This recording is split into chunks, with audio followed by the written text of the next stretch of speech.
आज का टॉपिक है बिकॉज ऑफ और बिकॉज एंड ड्यू टू। ये तीन वर्ड दिखने में सिमिलर लगते हैं लेकिन ग्रामर यूज़ बिल्कुल अलग होता है। बहुत सारे स्टूडेंट इन तीनों में कंफ्यूज हो जाते हैं और सेंटेंस गलत बना देते हैं। आज की इस वीडियो में एंड तक आप क्लियरली समझ जाएंगे कि बिकॉज कब यूज़ होता है, बिकॉज ऑफ और ड्यू टू का क्या स्ट्रक्चर होता है और कौन सा सेंटेंस बिल्कुल नेचुरल इंग्लिश लगता है। The Indian mind translator most of English का नाम से सीरीज चली है जिसकी एपिसोड आज 49 है। इससे पहले 48 एपिसोड कवर हो चुके हैं। अगर आपने वो नहीं देखे तो आप जाकर देख सकते हैं। द इंडियन माइंड ट्रांसलेटर के नाम से प्लेलिस्ट बनी हुई है। इस प्लेलिस्ट को आप चैनल पर विजिट करके भी जा सकते हैं या फिर आप इसी वीडियो के डिस्क्रिप्शन में भी आपको प्लेलिस्ट का लिंक मिल जाएगा।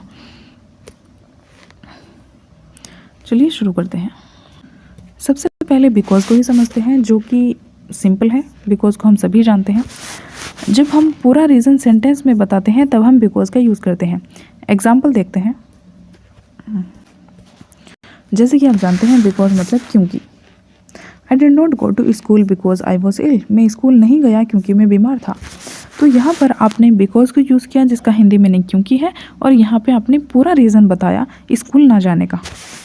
She was happy because she pass the exam. वह खुश थी क्योंकि उसने परीक्षा पास कर ली।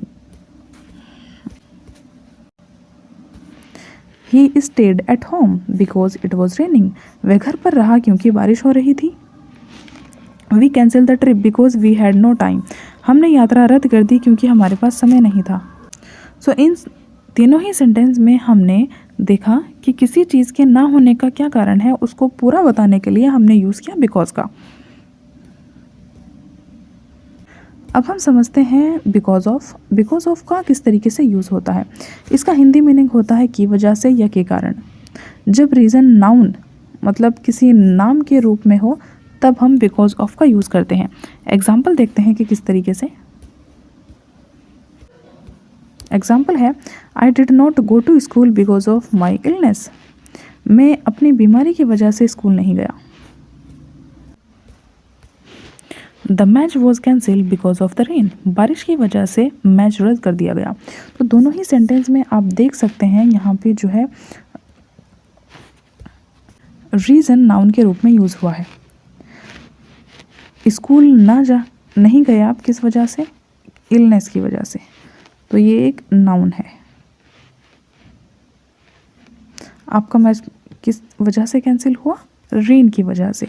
तो बेसिकली वो जो रीज़न है वो आपने यहाँ पे एज अ नाउन यूज़ किया है। She was absent because of fever. वह बुखार की वजह से अनुपस्थित थी। He fail the exam because of lack of practice. अभ्यास की कमी के कारण वह परीक्षा फेल हो गया। तो इन टेंस में आपने बिकॉज ऑफ, आई थिंक कि बिकॉज ऑफ का आपने जो यूज़ है वो समझा होगा। बिकॉज ऑफ किसी वजह से या किसी कारण से जब आप बताना चाहते हो तब आप सेंटेंस में बिकॉज ऑफ का यूज़ करेंगे और रीज़न एज अ नाउन के रूप में आप यूज़ करेंगे सेंटेंस में। आई होप कि इसका जो डिफरेंस है वो क्लियर हुआ होगा।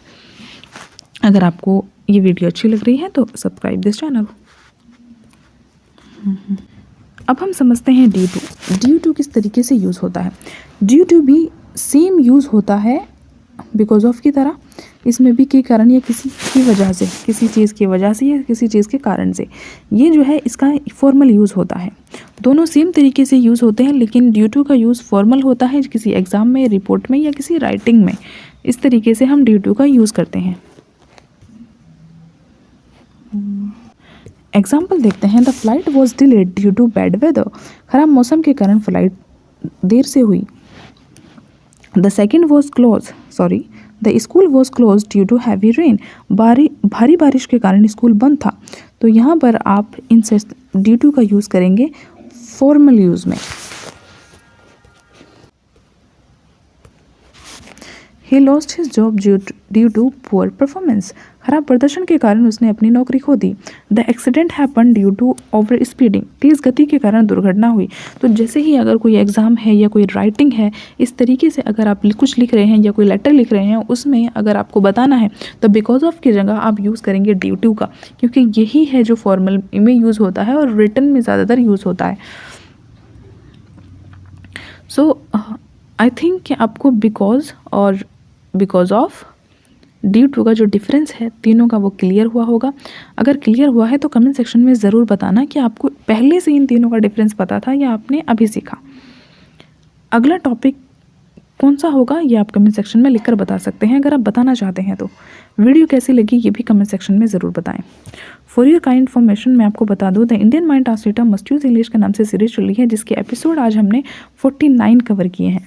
इससे पहले 48 कवर हो चुके हैं। अगर आपने वो नहीं देखे हैं तो आप जाकर देख सकते हैं। हमारी ये एक बहुत ही इंपॉर्टेंट सीरीज चल रही है जिसमें हम स्पोकन इंग्लिश को मेन पॉइंट रख करके चीज़ों को सीख रहे हैं।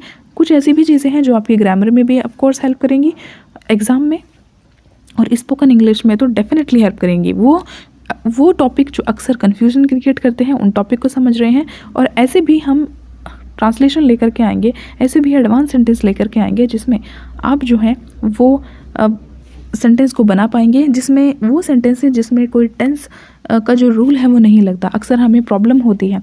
ऐसे कॉलोकेशन और एडवांस फ्रेजेस, इडियम्स भी हम इस सीरीज़ में सीखेंगे, जिससे आपको जो है वो काफ़ी ज़्यादा हेल्प मिलेगी अपनी स्पोकन इंग्लिश में। स्पोकन इंग्लिश में भी अगर आप स्पोकन इंग्लिश अभी प्रैक्टिस नहीं करते हैं तो डेफिनेटली आपको जो है वो रिटन एग्ज़ाम में भी हेल्प मिलेगी। सो आपको ये सीरीज़ कैसी लग रही है तो आप कमेंट सेक्शन में ज़रूर लिख करके बताएं। चलिए मिलते हैं किसी नेक्स्ट वीडियो में। Till then take care, bye bye, and don't forget to like, share and subscribe.